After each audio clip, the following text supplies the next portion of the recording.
자, 지금부터 강의하는 내용은 우리 기필반 대상이 아닙니다. 전체 시험 보시는 약 700명 정도의 한 회차에 2교시 답안 작성 방법론에 대한 설명 지금부터 해보도록 할게요. 지금부터 합니다. 자, 2교시 답안은 시간으로 타임라인 다시 한번 말씀을 드리면 1교시가 9시부터 10시 40분까지죠. 그죠? 10시 40분. 그리고 1교시 끝나는 거죠. 그죠? 그리고 20분간 쉬었다가 2교시형으로 들어갑니다. 자, 2교시형은 11시부터 시험 봐서 12시 40분을 가져가고, 그 다음 식사 시간 1시간 갖고, 다시 1시, 그죠? 다시 1시 40분부터 3시 20분 동안 3교시형 들어가고, 3교시 들어가고, 3시 40분부터 5시 20분까지, 요렇게 해서 전체 6개 중에 4개를 선택하는 시험. 이게 바로 2교시형 시험이죠. 그죠? 따라서 2교시, 3교시, 4교시는 동일한 패턴이죠. 그죠? 따라서 동일한 패턴에 6개 중에 4개를 선택하는 시험이 2교시형 시험입니다. 따라서 2교시가 강해야 됩니다. 따라서 1교시는 키워드 중심으로 1.2페이지 내지 4페이지를 쓴다면 2교시형은 최소한 한 문제당 3 내지 3.5페이지를 써야 합격권으로 가는 1교시보다 훨씬 더 어려운 게 2교시형이죠. 그죠? 자, 요것을 이해를 하고 지금부터 시작을 해볼게요.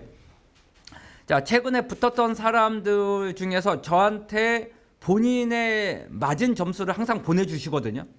대부분 합격자의 99%는 다 기필반 분들이니까. 이 기필반 분들이 전체 합격자의 70 내지 많게는 100%까지 찍거든요. 아무리 적어도 65%는 찍어요. 그죠? 이 분들이 저의 기본 필수만 분들하고 10조를 같이 한 분들이죠. 따라서 이 분들이 심화반 과정이 끝나면 점수가 높은 분들은 몇 점까지 나온다? 245점까지 나오는 거죠. 어마어마한 점수입니다. 나누기 한번 3을 해보세요. 나누기 3을 하면 83, 24. 평균 80점이 넘는 거죠. 이런 교시 한 교시만 찍더라도 우리는 무조건 붙어요. 그죠? 그런데 이 친구는 1교시가 폭망했네요. 그죠? 점수는 몇 점? 150점. 따라서 나누기 3을 하면 50점이네요. 어이가 없는 점수네요. 그죠? 어디 가서 강정배한테 배웠다고 하면 안 돼요. 그죠? 그런데 이 사람은 또 2교시가 점수가 80점 나왔어요. 그냥 퍼주고도 남았네요. 그죠? 이래서 이 사람은 붙었어요. 그죠? 따라서 저는 딱 여러분들한테 이 말만 하고 싶어요. 저만 일단 믿으세요. 그러면 뭔가가 나온다.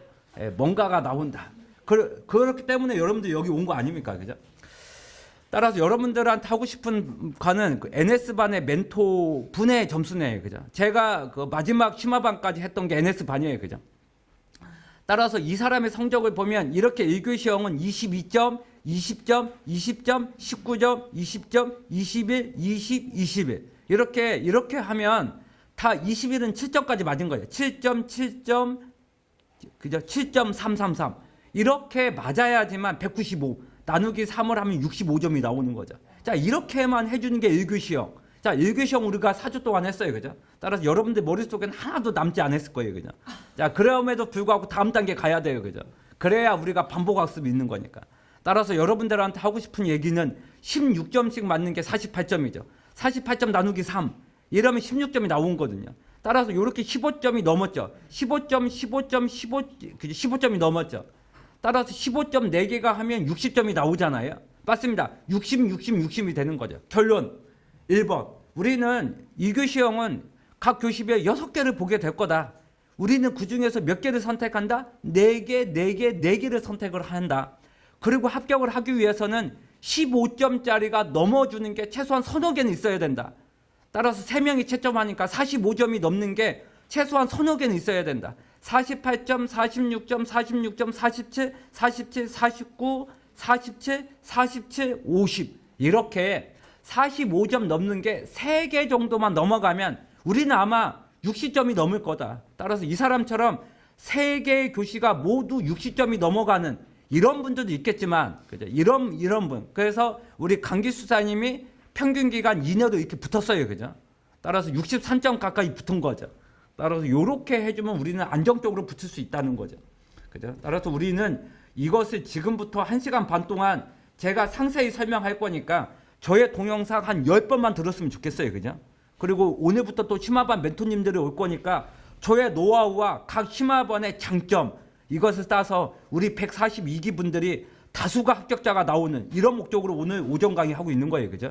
예, 우리가 오전 강의 하고 있다. 자, 최근에 문제 볼게요. 자, 일단 2교 시험은 물어보는 게 많아요. 가나다. 이렇게 많아요. 자, 최근에 나왔던 138의 문제를 제가 한번 오픈해 봤어요. 이게 제가 정보관리 기술사에 최근에 138의 문제들이죠. 그죠? 문제들입니다. 여러분들 5월 달에 시험 볼 때 저는 그날 아침부터 나와요. 그죠? 그래서 4명의 기술사와 그날 당일 프리즈까지 다 공유해줘요. 그죠? 실시간 프리, 물론 뭐 실시간 아니겠죠. 비동기에 따라 어싱크로너스겠지만 아무튼 한두 시간 지연이 됐지만 프리즈브 카페에 올려요. 그죠? 자, 이게 최근에 나왔던 2교시 문제입니다. 자, 이게 올해 2월 달 나왔던 문제 한번 볼게요. 이게 2월 달 나왔던 문제입니다.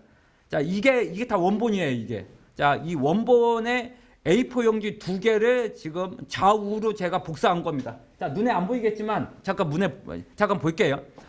아직 수업은 안 했지만 상용 오라클 같은 DBMS를 그죠?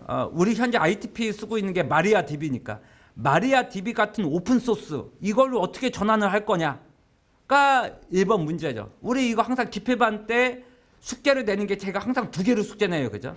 상용 DB를 오픈 DB로 어떻게 바꿀 거냐 1번. 2번 상용 DB를 벡터 DB. 요새 대세에는 AI잖아요. AI에서 사용하고 있는 게 벡터 데이터베이스예요. 그죠? 이런 걸로 어떻게 전환을 할 거냐. 이거 1번 문제는 항상 기필반 500개 중에 하나예요. 그죠? 항상 숙제를 냅니다.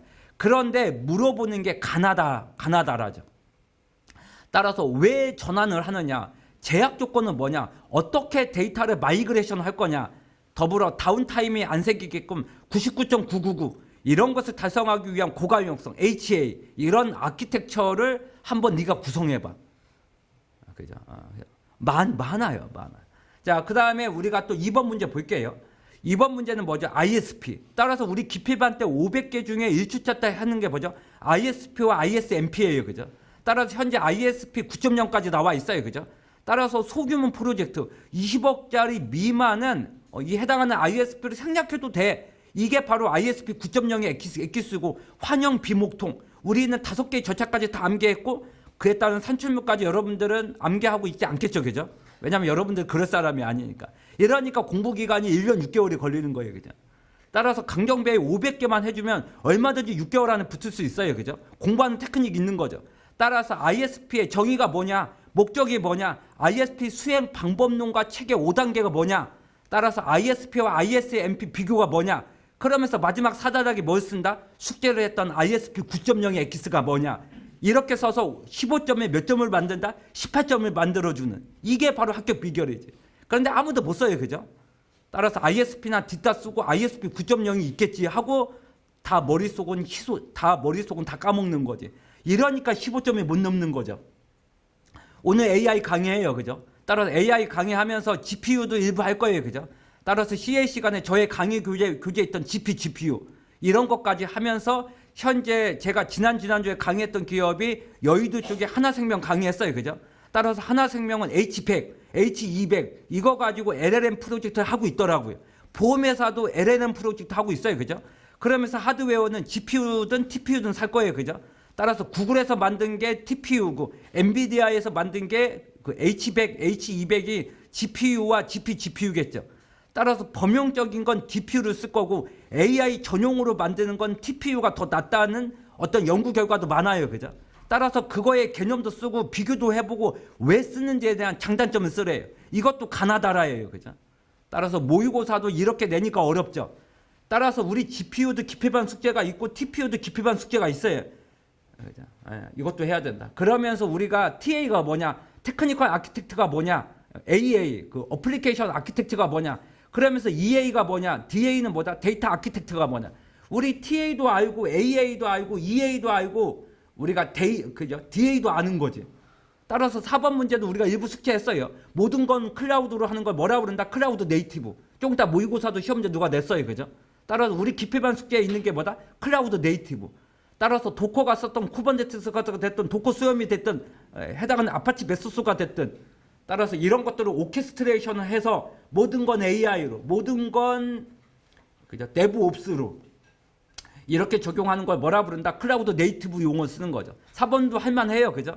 그러면서 우리 숙제에 3R 했어요. 그죠? 순공학, 역공학, 제공학. 그죠? 우리가 이미 숙제했어요. 그죠? 따라서 5번 문제 유지보수도 숙제했어요. 그죠? 따라서 6번 앞으로 할 거예요. 그죠? 따라서 메인 메모리의 코드 영역이 뭐냐, 데이터 영역이 뭐냐, 힙과 스택 영역이 뭐냐. 어제 PMP 5일짜리 수업 끝났는데 그중에 그중 삼성전자 PM분이 왔었는데 그분이 바로 메인 메모리 쪽에 그 해당하는 PM이에요. 그죠? 따라서 메인 메모리에 우리가 소스를 컴파일해서 올리는 건 뭐냐? 커스니까 컴파일 타임 시에 변수를 올리는 걸 뭐라 부른다? 커스. 따라 컴파일 타임은 스택이죠. 그죠? 런 타임 시에 변수의 메모리 공간에 할당하는 영역을 우리는 뭐라 부른다? 그죠? 우리는 힙이라 불려요. 그죠? 그러면서 전역 변수를 올리는 공간을 뭐라 부른다? 데이터. 그러면서 로컬 함수, 그죠? 해당하는 메서드, 이런 파라미터에 대한 지역 변수에 대한, 그죠? 이런 것들을 올리는 공간을 뭐라 부른다? 코드 영역. 따라서 기필반 숙제 대부분 있어요. 그래서 오늘 모의고사는 어렵죠?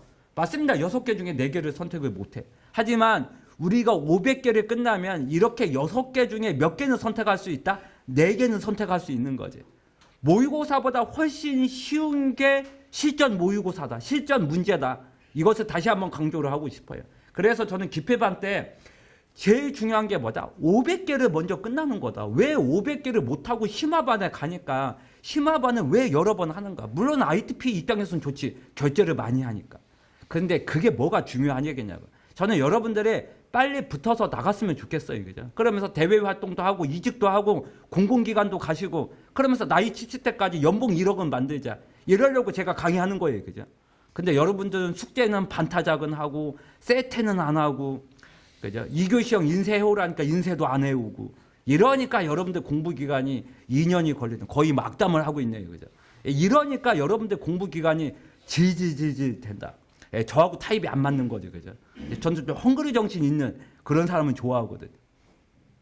따라서 이것을 알고 우리가 2교시형 답안 작성 방법론을 지금부터 한번 해보자. 이렇게 되는 거죠. 따라서 아까 모의고사에 5차 산업혁명 나왔어요. 그죠? 맞습니다. 우리 숙제는 4차만 했는데 우리 해당하는 모의고사 5차가 있다. 근데 우리 숙제 5차도 있었어요. 그죠? 거기까지 해야 된다. 프로젝트 관리의 국제표준이 뭐다? IS 21500. 그러면 우리가 이 국제표준에서는 주제란 용어를 써요. 그죠? 따라서 1+3, 1, RCR 플러스 P 플러스 S, 이해관계자 관리. 이런 것들을 국제표준에서 어젠더란 용어를 쓰고 현재 PMP 8판이죠. 여기에서 뭘 쓴다? 성과 도메인. 성과 도메인이 뭐다? 주제다.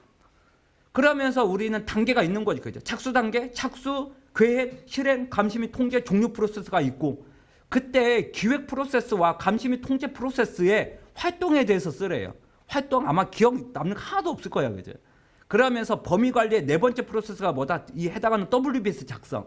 그럼 WBS 작성을 할 때 어떤 것을 볼 거고 어떻게 작성을 할 거냐? 당연히 프로젝트 헌장, 프로젝트 관리 계획서 혹은 기획서 이런 것을 입력물로 투입물로 볼 거고 작성 방법은 뭐다? 분할, 100룰을 상호 배제, 워크 패키지, 플래닝 패키지 이렇게 쪼개는 작업을 뭐라 부른다? 분할. 이런 작성 기법으로 해서 따라서 이거를 가지고 일정과 원가가 의사소통과 이해관계자 관리 여기에 활용되겠지. 그런데 저같이 이렇게 이해도가 없다는 거지. 왜냐하면 사업관리도 안 해본 사람이 해당하는 WBS 한 번도 못 본 사람이 이렇게 저같이 답안지에 대한 이해를 하겠냐고. 이게 안 되니까 공부기간이 18개월이 걸리는 게 지금의 현실이다. 그래서 하고 싶은 얘기는 2교시가 우리가 잘한다는 건 일단 기본적으로 500개가 이해가 있어야 된다. 500개가 있어야지만 지금부터 1시간 반 동안 강의하는 강경배의 약장사 같은 템플릿에 넣을 수가 있다는 거지. 따라서 제일 중요한 건 뭐다? 500개가 먼저 여러분들 머릿속과 서브노트에 키워드는 암기가 되어서 우는 시절 통신기 내공 외제 쓰자. 이런 게 본능적으로 나와줘야 되는데 여러분들은 다 뭐가 된다? 버퍼링이 생긴다. 그러다 보니까 쓰다가 보니까 시간이 다 가. 그러면서 막 사람이 긴장돼. 속도는 더 안 나와. 이래가지고 되겠냐고. 그래서 좀 제발 부탁이니 숙제라도 먼저 좀 잘해줘라. 그리고 저의 동영상 지금부터 10번만 봤으면 좋겠어요. 그죠? 자, 여러분들 얼굴 안 보고 있어요. 여러분들 얼굴 보면 집중력이 떨어지거든요. 따라서 여기에만 저는 집중을 하고 있는 거죠. 자, 지금부터 엑기스 얘기해 볼게요. 아까도 얘기한 것처럼 75%야. 75%가 뭐다? 2교시형이다. 따라서 지문이 상대적으로 길어요. 그리고 CP, 펑션 포인트, 크리티컬 패스 이런 문제가 나오면 한 페이지를 차지할 수도 있다. 그래서 계산기도 필요해요. 그죠? 그래서 하고 싶은 얘기, 반드시 한 2, 30초 동안 문제지에다가 목차 작성을 먼저 해야 돼. 자, 목차 작성을 먼저 하고 들어가는 게 가장 이상적이에요. 그죠? 이거를 먼저 할 수 있어야 돼요. 그죠? 이거를 하고 두 번째로 하는 게 뭐다? 출제 의도를 파악해야 돼. 아까처럼 입력물이 뭐다? 투입물이 뭐다? 이런 출제 의도를 파악하려면 일단 기본적으로 500개의 지식과 이런 내용이 이해 중심으로 본인의 서브노트에 있어야 돼. 그렇지 않으면 토픽은 이때 문제의 출제 의도 파악이 안 되는 거지. 그래서 A를 물어봤는데 대부분 뭐 쓴다? B를 쓰는 거지. 어이가 없는 거지. 그래서 우리가 보통 뭐 하죠? 이 해당하는 그 아버지 뭐 하시노? 이렇게 하면 대부분 뭐라고 하죠? 그죠? 지금 나이가 45살인데 이런 얘기 하는 거지. 아버지의 짭을 물어봤는데 나이를 답변하고 있으니까 혼자 잘 썼다고 생각해요. 그죠? 근데 나중에 저하고 같이 기출문제 풀이가 되면 어이없는 답을 쓴 걸 보고 굉장히 후회를 많이 하죠. 그러니까 또 떨어지는 거고. 따라서 출제 의도 파악하는 게 제일 중요하다. 그래서 괄호 안에 그다음에 A, B, C 가나다라 이 내용까지도 꼼꼼히 읽고 본문에 대해서 서너 줄 이 의도를 파악하는 게 중요한 거죠. 따라서 서브노트의 지식을 기반으로 해서 의도를 파악할 수 있어야 된다. 그 의도를 맞춰야 되는 거죠. 그죠? 예, 그리고 항상은 아니고 그리고 이거 분량인데 분량은 일단은 한 문제에 몇 페이지는 나와야 된다? 3페이지는 나와야 돼요. 3페이지를 넘겨야 합격권으로 갈 수가 있습니다. 그래서 1교시형의 1.4페이지 분량이 몇 페이지로 늘어난다? 3페이지로 늘어난다. 그래서 저의 권장사항은 3.5페이지 두 문제는 써야 돼. 3페이지는 두 개 써야 돼. 그러면 어디서 끝난다? 14페이지 초반에서 끝나는 거예요. 이게 가장 좋은 합격권이죠. 어차피 문제와 문제든 두 줄 띄우잖아요. 1교시 때 안 했던 단락별 한 줄을 띄우잖아요. 좀 이따 한 줄씩 띄울 거예요. 그죠? 따라서 단락별 한 줄을 띄우고 문제당 두 줄을 띄울 거예요. 그러면 금방 14페이지가 될 수 있는 게 또 우리의 2교시형 답안지이기도 하죠. 자, 그래서 저의 권장사항은 3페이지 두 개 써라. 3.5페이지는 최소 두 개 써라. 그러면 아마 63점이 나올 거다. 이게 합격 비결이고 내가 쉬우면 남도 쉽다. 따라서 그때는 3.5페이지를 4개를 쓰라. 그러면 15페이지에서 끝날 거예요. 답안지 함부로 더 쓰면 되는 거죠. 따라서 문제가 쉬우면 3.5페이지로 4개를 쓰면 15페이지 중간에서 끝날 거예요. 이러면 심화반도 이길 수 있다는 거죠. 따라서 우리 기폐반에서 합격자의 70%가 평균적으로 나오잖아요. 충분히 해볼 수 있다. 그리고 처음부터 안 된다. 처음부터 3단계가 안 되면 여러분들은 오늘 2.5페이지부터 썼으면 좋겠어요. 따라서 2.5페이지 4개를 쓰면 10페이지가 될 거거든요. 여기서 양을 늘려가는 것도 하나의 전략이라는 거죠. 따라서 처음부터 3.5페이지 쓰기 어려울 거예요. 조금 이따 시험 볼 거예요. 그죠? 그러면서 오늘 TOP반에 유수사 올 거예요. 따라서 매주 우리 심화반 멘토님들이 오니까 그들하고 크로스로 멘토링 받았으면 좋겠어요. 보통 심화반은 심화반밖에 멘토링 못 받아요. 그죠? 하지만 우리 기폐반은 전체 심화반들이 매주 오시잖아요.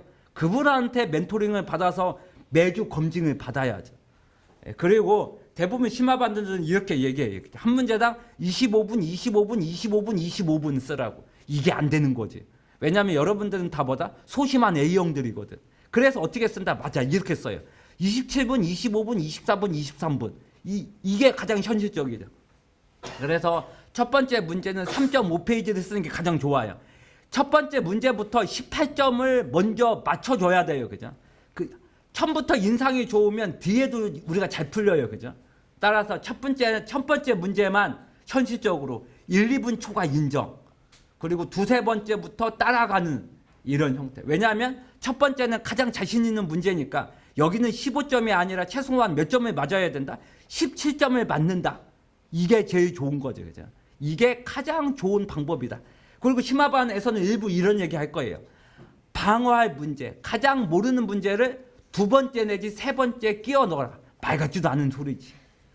왜냐하면 방어할 문제는 다른 말로는 무슨 얘기냐면 아는 것도 없다는 얘기거든. 아는 것은 없는 건 생각을 해봐. 3페이지를 아는 것도 없는데 쓸 생각을 해봐요. 속도는 떨어지고 답답하지. 따라서 하고 싶은 얘기는 모르는 건 가장 어디에 배치한다. 맞습니다. 네 번째에 넣어야죠. 아는 것도 쓸 시간이 없는 판국에 모르는 걸 뭐 끼워 넣냐고. 우리가 무슨 약장사냐고. 이러면 안 된다. 그래서 일부 심화반에서 이런 좀 변태적인 얘기를 할 수 있는데 그러시면 안 됩니다. 그냥 정통으로 끌고 가는 거야. 잘하는 건 15점, 16점, 모르는 건 14점으로 방어, 한 교시 정도가 나올 거야. 2교시, 3교시, 4교시 중에 한 교시 정도가 하나가 애매할 때가 있을 거야. 그런 건 맨 뒤에 써서 14점 내지 14점으로 방어를 하고 어차피 앞에 게 17점 맞을 거니까 이렇게 쓰는 게 가장 이상적이다. 자꾸 좀 이상하게 어차피 이래봤자 58로 떨어지거든. 이상한 의사 판단을 안 했으면 좋겠어요. 그죠? 아무튼 아까 시험 문제에 나왔던 ISP, ISMP 맞습니다. 최빈출이에요. EVA, 최빈출이에요. 병렬 처리, 보안의 시큐어 코딩, EMP 공격, 블랙박스 테스트, 화이트박스 테스트의 커버리지. 그죠? 따라서 불동경 의상 유분 폐호 암기할 건 암기해줘야 돼요. 그죠? 화이트박스의 커버리지 6개, 화재루, 루프 기반 테스트. 그러면서 국제표준은 아까 모의고사 나왔던 ISO 29119 암기할 건 암기해야죠. 이러면 최소한 6개 중에 4개 선택은 충분하다. 이거를 좀 강조하고 싶네요. 그죠? 자, 지금부터 목차 들어갑니다. 자, 목차는 첫 번째는 1교시 영어하고 똑같습니다. 서론이 먼저 나옵니다. 예, 맨 처음 뭐가 나온다? 서론이 먼저 나옵니다. 서론. 이게 근데 분량이 많아요. 그리고 제가 20년 동안 찬찬히 봤더니 서론에서 끌고 갈 수 있는 타입은 몇 개가 있다? 6개가 있습니다. 요거를 기억하셔야 됩니다. 어쩌면 저의 가장 큰 노하우는 이거일 수도 있어요. 타입 6개를 지금까지 20년 동안 모든 문제 파악을 했더니 6개 정도 분류로 들어가더라. 이게 제일 중요합니다. 1번. 2번부터는 동일해요. 구성도와 구성요소. 보통 구성도와 구성요소, 개념도와 기술요소 다 여기에 때려 박습니다. 1교시 형하고 똑같아요. 자, 그 다음에 본론 2가 나오죠. 3단락이 나오죠. 여러분, 2교시 형은 물어보는 게 최소한 2-3개, 4개까지 갑니다. 여기에다가 때려 박으면 되어요. 따라서 물어보는 게 가나다, 2개다. 여기다가 가와 나를 쓰면 되어요. 따라서 물어본 게 4개다. 그러면 본론에다가 가나 2개 쓰고요. 3단락에 가나 2개 쓰고 2개 쓰면 아까 얘기했던 가나다라가 이 안에 들어오는 거죠. 굉장히 투명하게 우리가 목차를 잡을 수 있어요. 그 다음에 한 가지. 1교시형은 한 줄을 띄우면 안 됩니다. 2교시형만 분량이 많기 때문에 여기 가이드 어디에도 단락별 한 줄을 띄우는 게 없어요. 하지만 우리는 띄웁니다. 합격권은 다 띄워요.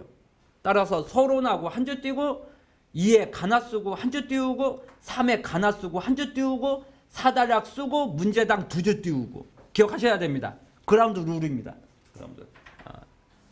반드시 준수해서 깔끔한 답안지, 가독성 있는 답안지 이거를 만들어줬으면 좋겠어요. 그리고 아까 얘기했던 남들 ISP 쓸 때 우리는 뭐까지 쓴다? ISP 9.0. 4단락은 뭐다? 나만의 엑기스. 차별화할 수 있는 엑기스. 따라서 모의고사, 특강 여기 내용이 이 안에 나와야 됩니다. 많은 사람이 여기 못 써요. 따라서 설마 이게 나오겠어? 설마를 여기다가 때려박는 거지. 왜냐하면 여기는 나만 아는 거야. 내가 잘 아는 분야.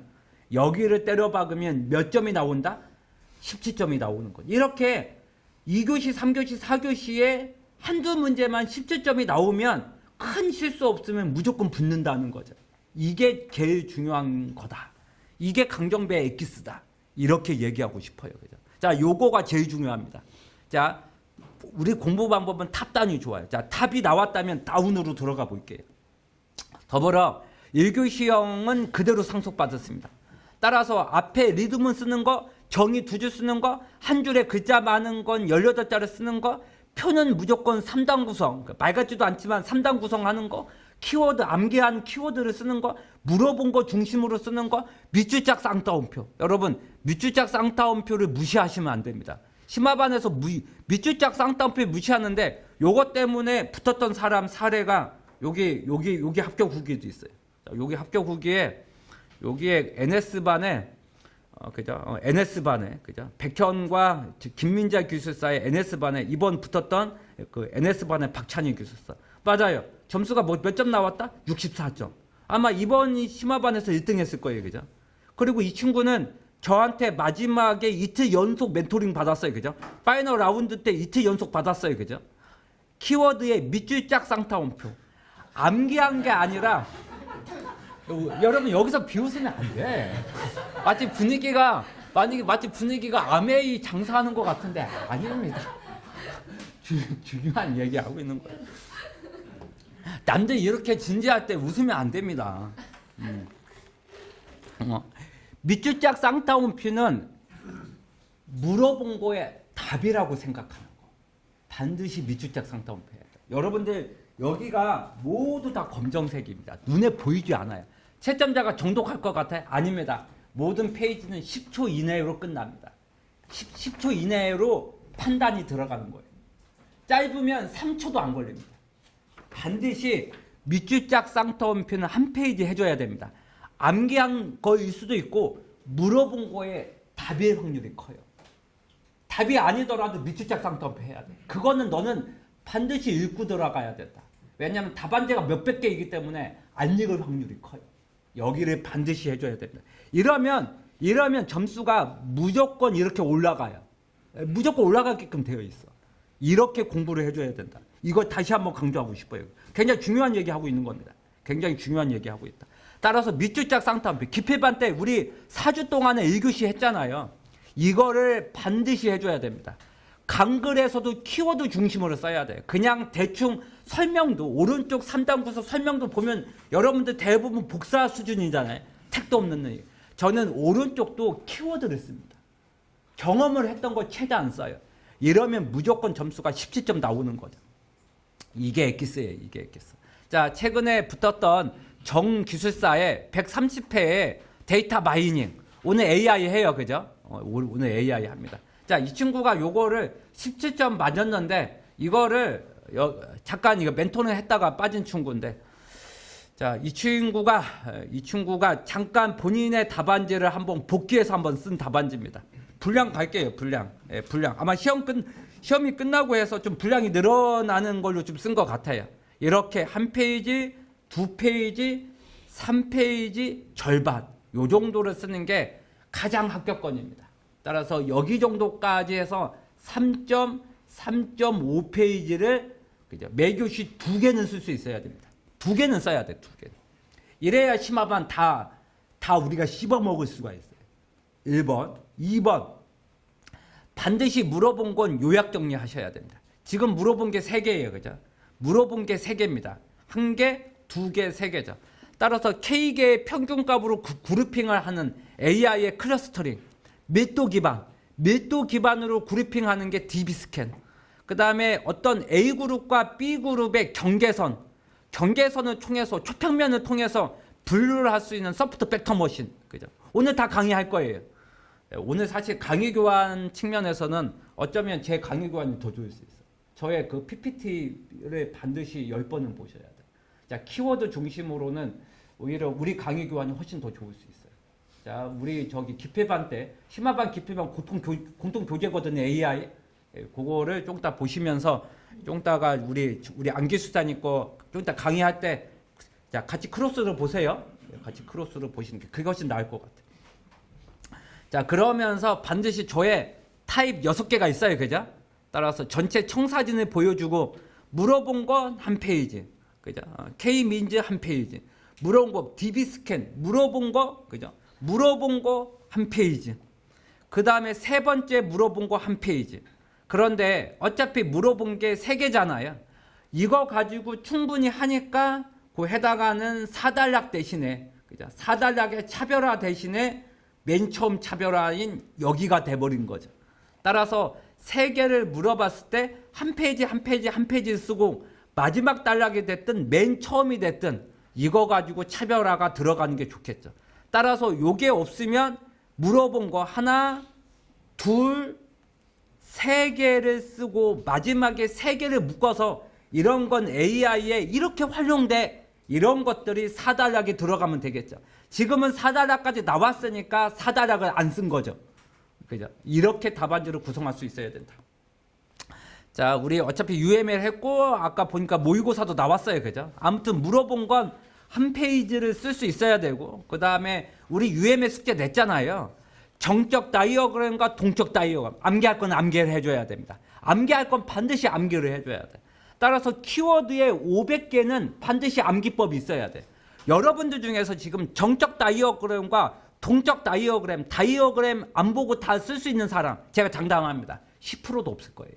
이러니까 합격률이 10%밖에 안 돼요. 채빈출 중에 하나 중에 UML, 디자인 패턴, 소프트웨어 아키텍처, TA 이런 것들도 암기가 안 돼 있는데 어떻게 붙겠습니까? 그죠? 그라운드 룰입니다. 암기할 거 암기해야 돼요. 그죠? 따라서 저의 암기법, 연애 GR, 따라서 UML에 대한 릴레이션십 4가지, 연애 GR 이런 것들도 암기할 건 암기해줘야 돼요. 그죠? 자, 상세한 내용은 뒤에서 하죠.